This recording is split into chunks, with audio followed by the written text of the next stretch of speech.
1971 का साल भारत, पाकिस्तान और बांग्लादेश के इतिहास में काफी अहमियत रखता है। उसी साल भारत ने पाकिस्तान को वह जख्म दिया था जिसकी टीस पाकिस्तान को हमेशा महसूस होती रहेगी। बांग्लादेश की बात करें तो यह वही साल था जब दुनिया के नक्शे पर बांग्लादेश एक स्वतंत्र देश के रूप में उभरा। 1971 के उस इतिहास बदलने वाले युद्ध की शुरुआत 3 दिसंबर 1971 को हुई थी। आइए आज हम तेजस्वी बालक के साथ पाकिस्तान के दो टुकड़े और बांग्लादेश के अस्तित्व में आने की पूरी कहानी जानते हैं। 3 दिसंबर 1971 को पाकिस्तान ने भारत पर हमला कर 1971 के युद्ध की शुरुआत कर दी थी।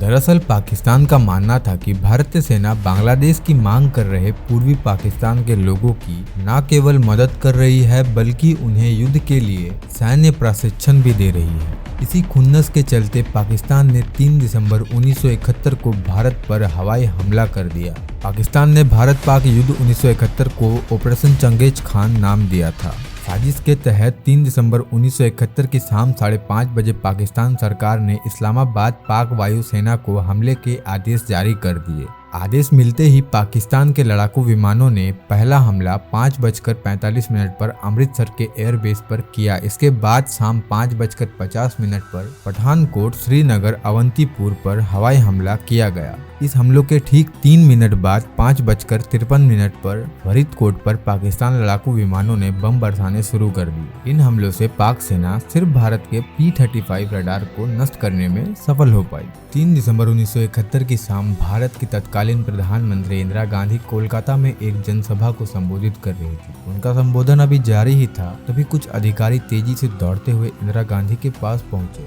कोई कुछ समझ पाता इससे पहले अधिकारियों ने एक पर्ची इंदिरा गांधी को थमाई और कान में कुछ बुदबुदाने लगे। अधिकारियों के हर वाक्य के साथ इंदिरा गांधी के चेहरे पर तनाव बढ़ता जा रहा था। दरअसल इन अधिकारियों ने इंदिरा गांधी को पाकिस्तान द्वारा शुरू किए गए हवाई हमलों के बारे में जानकारी दी थी। इंदिरा गांधी ने जनसभा को बीच में छोड़कर दिल्ली वापस जाने का फैसला किया, जिसके बाद इंदिरा गांधी ने ऑल इंडिया रेडियो के जरिए देश के नाम अपना संदेश जारी कर पाकिस्तान के साथ युद्ध का ऐलान कर दिया। The situation is a grave one, and all along the borders, troops have been brought closer to the border on the other side, with the result that naturally, in the interest of our own defense, we had to also. Indian army को जैसे ही पाकिस्तान पर हमला करने का आदेश मिला, हमारे वीर जवानों ने पाकिस्तान के घर में घुसकर पाकिस्तान को धूल चटा दी। पाकिस्तान इंडियन आर्मी के सामने ज्यादा वक्त तक टिक नहीं पाई। तब उसने अमेरिका से मदद मांगी और अमेरिका मदद के लिए आगे आ गया। अमेरिका ने जापान के करीब तैनात अपने नौसेना के 7वें बेड़े को पाकिस्तान की मदद करने के लिए बंगाल की खाड़ी की ओर भेज दिया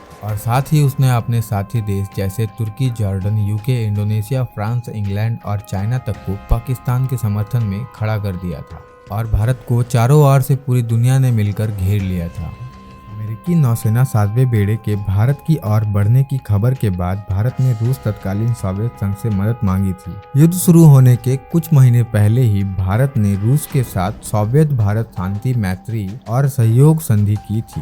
अमेरिकी नौसेना को बंगाल की खाड़ी की ओर बढ़ता देखकर रूस ने भारत की मदद के लिए अपनी परमाणु क्षमता से लैस पनडुब्बी और जहाजों को प्रशांत महासागर से हिंद महासागर की ओर भेज दिया। अमेरिका का 7वां बेड़ा जब तक पाकिस्तान की मदद करने के लिए बंगाल की खाड़ी में पहुंच पाता, उससे पहले ही 16 दिसंबर 1971 को पाकिस्तान सेना ने भारत के सामने घुटने टेक दिए और आत्मसमर्पण कर दिया। हालांकि रूस की नौसेना ने 7वें बेड़े का पीछा तब तक नहीं छोड़ा जब तक वो वापस नहीं लौट गया।